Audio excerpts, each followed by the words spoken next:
यदि एक बार आप अपने लक्ष्य के लिए प्रतिबद्ध हो जाएं, तो आप अपने मन में उस लक्ष्य को प्राप्त करने के बाद अपने एहसास के बारे में एक तस्वीर का निर्माण कर देते हैं।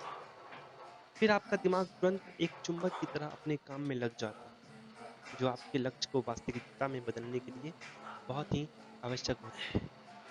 इस बात का एहसास होना जरूरी है कि यह कोई रातों रात होने वाली प्रक्रिया नहीं है। इसके लिए आपको सक्रिय रहना होगा और अवसरों के प्रकट होने के साथ ही उसे लपकना होगा। प्रतिबद्धता से उत्पन्न होने वाले जादू को डब्ल्यू एच मरे के निम्नलिखित वक्तव्य के अतिरिक्त किसी भी व्यक्तित्व के द्वारा अधिक सटीक ढंग से नहीं व्यक्त किया जा सकता।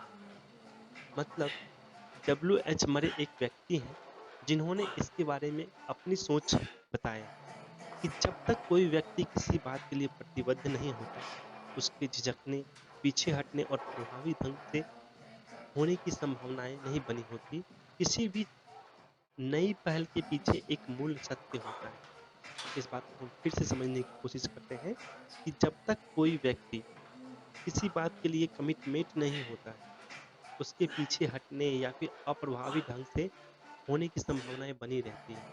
किसी भी नई पहल के पीछे एक मूल सत्य होता है जिसे अनदेखा करने से असंख्य विचार और शानदार योजनाएं धरी की धरी रह जाती है। जिस क्षण कोई व्यक्ति प्रतिबद्ध हो जाता है, विधाता भी उसके साथ हो जाता है। कुछ ऐसा हो जाता है कि पूरी कायनात से उसे ऐसी मदद मिलने लग जाती है जो पहले उसे कभी नहीं मिली होती। इस निर्णय से घटनाओं का ऐसा प्रवाह उत्पन्न होता है जो उसके पक्ष में पहले ही अनुमान लगा लेता है कि अब क्या होने वाला है। कमिटमेंट करने से आपके सारे रास्ते खुल जाएंगे, ऐसा लेखक कहते हैं।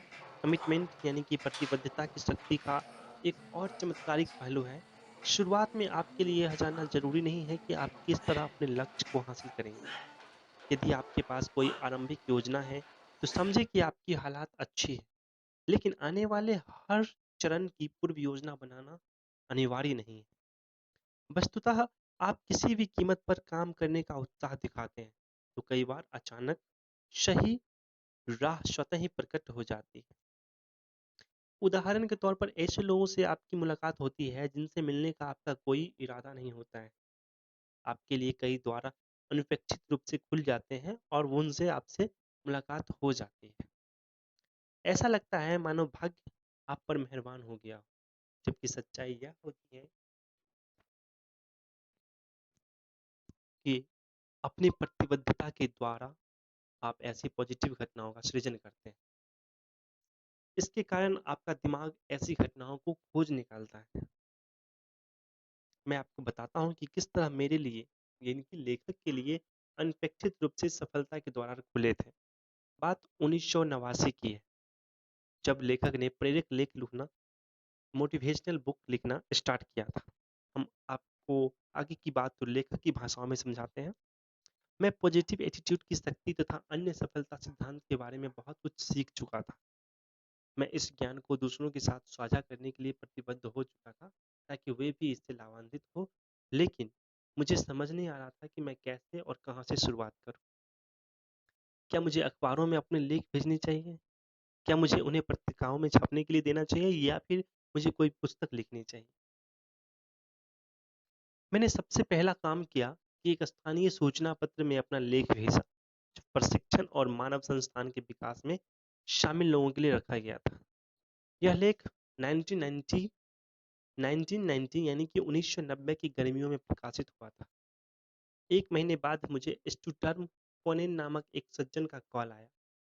वे एक फ्रीलांस लेखक थे जो सूचना पत्र निकालने के लिए विभिन्न व्यवसायों में काम करते थे। स्टुअर्ट ने मुझसे कहा कि वे अपने मित्र के घर उन्होंने मेरा लेख पढ़ा और वे उससे बहुत प्रभावित हुए। फिर उन्होंने मुझसे पूछा, क्या आपने कभी किसी सूचना पत्र के लिए लेखन के बारे में विचार किया है? सच कहूँ तो मैंने कभी किसी को खुद का पत्र नहीं दिखाया है। हमने एक मीटिंग आयोजित की जिसमें स्टुअर्ट ने मुझे समझाया कि हम किस तरह साथ काम कर सकते हैं और अपना खुद का न्यूज़लेटर निकालकर आत्मविकास की इन अवधारणाओं को हजारों लोगों तक पहुंचा सकते हैं। लगभग एक महीने बाद एटीट्यूड इज़ एवरीथिंग नामक सूचना पत्र का प्रथम संस्करण प्रकाशित हो चुका था। ये मेरे लिए बहुत ही सौभाग्य की बात। मैंने लगभग 20 सालों तक उस सूचना पत्र को प्रकाशित किया और उस जानकारी को सैकड़ों, हज़ारों लोगों तक पहुँचाया, जो उनके जीवन में बदलाव ला सकती थी। और ऐसा ही हुआ। पूरी दुनिया से इस बुक का रिस्पॉन्स आने लगा। लोग बताने लगे कि उन्होंने इस बुक से क्या सीखा और उनकी लाइफ में क्या चेंजेस आए। आखिर यह सब कैसे हुआ? मैं सफलता के इस सिद्धांत को दूसरों को समझाकर प्रतिबद्ध किया था। मेरे भीतर एक पॉजिटिव एटीट्यूड था। मैंने लेखन कार्य शुरू कर दिया था और तब तक नितांत अपरिचित व्यक्ति यानी कि स्टुअर्ट